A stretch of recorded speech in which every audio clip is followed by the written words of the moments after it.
सावन आता है, रक्षाबंधन और तीज का त्योहार आता है तो एक मिठाई हर घर की थाली की शान बन जाती है और वो है घेवर। घेवर सिर्फ एक मिठाई नहीं, ये राजस्थान की परंपरा, त्योहारों की खुशबू और मीठे पलों की पहचान है। घेवर की पहली बाइट जैसे ही जुबान पर आती है, मानो हर घर में खुशबू और मिठास की हवा बहने लगती है। घेवर वह मिठाई है जो हमारे स्वाद के साथ साथ हमारी संस्कृति से भी जुड़ी हुई है। राजस्थान की गलियों से निकली ये खास मिठाई मानो सावन में जैसे रस्मय गीत बन जाती है। हर स्वाद अधूरा लगता है जब तक कि थाली में घेवर की मिठाई ना हो, और वो भी सावन का महीना और तीज का त्योहार हो या रक्षाबंधन का त्योहार हो, घेवर के बिना अधूरा है। तीज के त्योहार में भाई अपनी बहनों के ससुराल घेवर की मिठाई लेकर जाते हैं। चलिए आज हम वही घेवर घर पर बना रहे हैं, बिल्कुल पारंपरिक अंदाज में। तो घेवर बनाने से पहले हम चाशनी बनाएंगे घेवर पे डालने के लिए। तो इसके लिए मैंने गैस पर एक पैन को चढ़ा दिया, उसमें मैंने 1 कटोरी चीनी ले ली है। आपको जितनी चीनी लेनी है उतना ही आपको पानी लेना है। अब हम इसे हल्की आंच पर चीनी पिघलने तक पकाएंगे और एक तार की चाशनी बनाएंगे। एक तार की चाशनी आप कैसे पता करेंगे? जब आप चम्मच से आप इसको बूंद को टपकाएंगे तो लास्ट बूंद सबसे देर से गिरेगी, बस वही एक तार की चाशनी है। तो ये देखिए हमारी चाशनी बनकर तैयार है। इसमें मैंने थोड़ा सा नींबू का रस डाला है जिससे ये क्रिस्टलाइज ना हो। तो अब चलिए चाशनी बन गई है, अब घेवर बनाते हैं। तो घेवर बनाने के लिए मैंने 4 चम्मच देसी घी लिया है जिसको मैंने गर्म कर लिया था। अब इस देसी घी में हम बर्फ डालेंगे और बर्फ से ही इस देसी घी को घुमा घुमा कर चिकना करेंगे जब तक कि वो मक्खन की फॉर्म में ना आ जाए। तो ये देखिए बर्फ के साथ में इसे हमें घुमाते हुए 1-2 सेकंड हो गए हैं और जो हमारा घी था वो मक्खन की फॉर्म में आ गया है। बस हम इसे थोड़ा सा और फेंटेंगे और फिर हम बर्फ को हटा के साइड में कर देंगे। तो ये देखिए लगातार फेंटते हुए ये मक्खन जैसा बन गया है। अब आप इसे देखिए, आपको इतना ही चिकना करना है। इस प्रोसेस को करने में आपको 10 से 15 मिनट का समय लग जाएगा। अगर आपके हाथों में दर्द होने लगता है तो ये प्रोसेस आप मिक्सी में भी कर सकते हैं, लेकिन अब आप आइस क्यूब्स डालिएगा। बट मक्खन अगर आप हाथ से इस तरीके से निकालेंगे तो ये बहुत अच्छे से निकल के आ जाएगा। फिर आप इस मक्खन के साथ में और आगे की प्रोसेस चाहे तो मिक्सी के जार में भी कर सकते हैं। तो ये देखिए घी का मक्खन बन चुका है। अब ये जो बर्फ है इसको हम साइड में कर देंगे और ये जो एक्स्ट्रा पानी है इसको भी हम हटा देंगे। अच्छा, तो घेवर बनाने के लिए मैंने 1 कटोरी के करीब मैदा ली है। अभी मैदा को मैं थोड़ी थोड़ी मात्रा में बर्तन में डालूंगी और इस मक्खन के साथ में मैं मैदा को अच्छे से फेंटती जाऊंगी। आप एक साथ सारी मैदा मत डालिएगा वरना लम्स पड़ जाएंगे। तो आप थोड़ी थोड़ी मैदा डालते जाएंगे और इस तरीके से फेंटते जाएंगे तो एक थिक बैटर बन जाएगा। और अगर बाई चांस आपके बैटर में लम्स पड़ जाते हैं तो इसमें घबराने की कोई बात नहीं है। आप इसे ग्राइंड भी कर सकते हैं या आप जब इसे छानेंगे तो लम्स सारे आपके छन्नी में रह जाएंगे और लम्स को आप फिर से मिक्सी के जार में डालकर थोड़ा सा पानी के साथ पीस कर वापस बैटर में मिला सकती हैं। तो बैटर को हमने मिक्सी के जार में ट्रांसफर कर लिया है। तो घेवर बनाने का परफेक्ट रेशियो मैं अभी आपको बता देती हूँ। अगर आप 1 कटोरी मैदा लेंगे तो उसमें आप 1 चम्मच बेसन, 1 चम्मच गेहूं का आटा, आधा कप दूध और करीबन 2 कटोरी पानी डाल के इसको अच्छे से ब्लेंड कर लेंगे। इसको अच्छे से मिक्स करने के बाद हम इस बैटर को एक बर्तन में ट्रांसफर करेंगे। अब हम इसमें आधा चम्मच नींबू का रस डालेंगे। नींबू का रस डालने से क्या होता है कि हमारा जो घेवर होता है वो बहुत क्रंची बनकर तैयार होता है। और ये देखिए घेवर का टेक्सचर मैंने आपको दिखा दिया है। जब भी आप चमचे में इसको डालेंगे तो एक लाइन आप जब हाथ से खींचेंगे तो वो लाइन एकदम ठीक बनेगी। तो आपको बैटर इतना पतला या गाढ़ा रखना है। आपको मैंने कंसिस्टेंसी दिखा दी है। तो चलिए अब घेवर बनाते हैं। तो ये देखिए मैंने इसे एक बर्तन में ट्रांसफर कर लिया है। अब हम इस बैटर को एकदम चिल्ड पानी में बर्फ के साथ रखेंगे, क्योंकि अगर हम इसे ऐसे ही छोड़ देंगे तो हमारा घी अलग हो जाएगा और मैदा अलग हो जाएगी, फिर बैटर खराब हो जाएगा और घेवर हमारा बहुत अच्छा नहीं बनेगा। आप चाहे तो इसे फ्रिज में लगा सकते हैं अगर आप और तैयारी कर रहे हैं, और अगर आप घेवर बनाने जा रहे हैं तो तुरंत ही इसे बर्फ के साथ ठंडे पानी में रख लीजिए। अगर आपके पास घेवर बनाने का मोल्ड ना हो तो आप इस तरीके का कोई पैन ले सकते हैं या फिर कोई हैंडल वाला फ्राइंग पैन ले सकते हैं। जितना आपको घेवर का बेस रखना है उतना बड़ा। तो ये मैंने एक छोटा सा मेरे पास भगोना था, मैंने उसको ले लिया क्योंकि मैं इस भगोने में ही घेवर बना रही हूँ। और आप इसमें घेवर को बहुत थोड़ा थोड़ा बैटर डालेंगे इस तरीके से जैसे मैं डाल रही हूँ। मतलब आप एक बड़ा चमचा भरेंगे तो उसको आप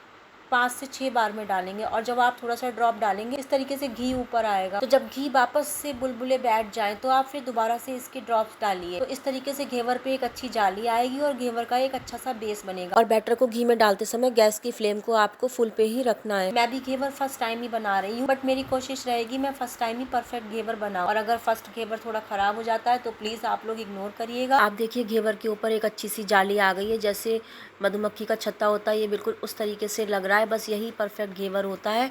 इसका मतलब है कि आपके घेवर में एक अच्छा सा क्रंच आ गया है। आप इसे बहुत आहिस्ता से निकालिएगा क्योंकि ये बहुत ज्यादा क्रंची और सॉफ्ट होता है तो ये टूट सकता है। तो ये देखिए मेरा फर्स्ट घेवर बनकर तैयार है। इस तरीके से हम और घेवर बना लेंगे और आप इस तरीके से इस डाली पर रख दीजिएगा जिससे इसका एक्स्ट्रा घी निकल जाए और घेवर हमारा एकदम क्रंची बनकर तैयार हो जाए। तो आपको मैं ये दूसरा घेवर बना के दिखा रही हूँ। तो ये देखिए इस तरीके से आप घेवर बनाएंगे तो आपके घेवर परफेक्ट बनेंगे। बट जब भी आप घेवर का बैटर घी में डालिए तो इस तरीके से डालिए की छींट आपके ऊपर ना आए। और आप जो भी बर्तन में घेवर बनाएं तो उसमें करीबन इतनी जगह खाली छोड़िएगा कि जब हम घेवर का बैटर डालें तो जो बुलबुले उठे वो भगोने से बाहर ना जाए। तो ये देखिए हमारा दूसरा घेवर भी बनकर तैयार है। आप भी इस तरीके से घेवर बनाइए। और ये देखिए मतलब कोई मुश्किल काम नहीं है, बस थोड़ा सा ध्यान से बनाइएगा कि घी की छींट आपके ऊपर ना आए। तो ये जो मैंने 1 कटोरी मैदा ली थी इससे तकरीबन 4 घेवर बनकर तैयार होंगे। अभी मैंने 2 ही घेवर बनाए हैं। चलिए अब इसको गार्निश करते हैं। गार्निश भी मैं केवल 1 घेवर को ही करूंगी, बाकी घेवर को भी आप ऐसे ही सूखा किसी भी एयर टाइट डिब्बे में डालकर रख सकते हैं। तो ये देखिए घेवर हमारा बनकर तैयार है। पहले हम घेवर के ऊपर चाशनी डालेंगे। तो चाशनी आप बहुत ज्यादा मत डालेगा, क्योंकि अभी आप इसके ऊपर ये जो रबड़ी है इसको भी आप डालेंगे। तो ये रबड़ी वाला घेवर मैंने बनाया है, प्लेन घेवर। और इस तरीके से चाशनी डालिए जिससे बैटर थोड़ा सा मीठा हो जाए। बहुत चाशनी डालने से क्या होता है, अगर आप घेवर के बेस को चाशनी में डिप कर देते हैं तो घेवर बहुत मीठा हो जाता है, क्योंकि रबड़ी में भी मिठास होती है। इसलिए मैंने चम्मच से थोड़ी थोड़ी चाशनी डाली है जिससे घेवर बहुत मीठा ना हो। और ऊपर से मैंने ये रबड़ी डाली है। अगर आपको मेरी रबड़ी की रेसिपी देखनी हो तो आप मेरे चैनल डिवाइन स्पून पर जाइए। घर पर 10 मिनट में रबड़ी कैसे बनाई ये वीडियो मैंने वहाँ पर अपलोड की हुई है, आप लोग देख लीजिएगा। और ये लीजिए हमारा घेवर बनकर तैयार है। आप इसे जैसे चाहे वैसे गार्निश कर सकते हैं। तो आप भी घर पर इस तरीके से सावन में घेवर बनाइए। तो फ्रेंड्स आपने देखा कि कितने कम घी से और कितनी कम मैदा से ये घेवर आप घर में तैयार कर सकती हैं, और वो भी एकदम प्योर। तो ऐसी ही और अच्छी अच्छी वीडियोस के लिए डिवाइन स्पून को सब्सक्राइब करें, लाइक करें और अपनी फैमिली में, फ्रेंड्स में शेयर करें। Bye bye.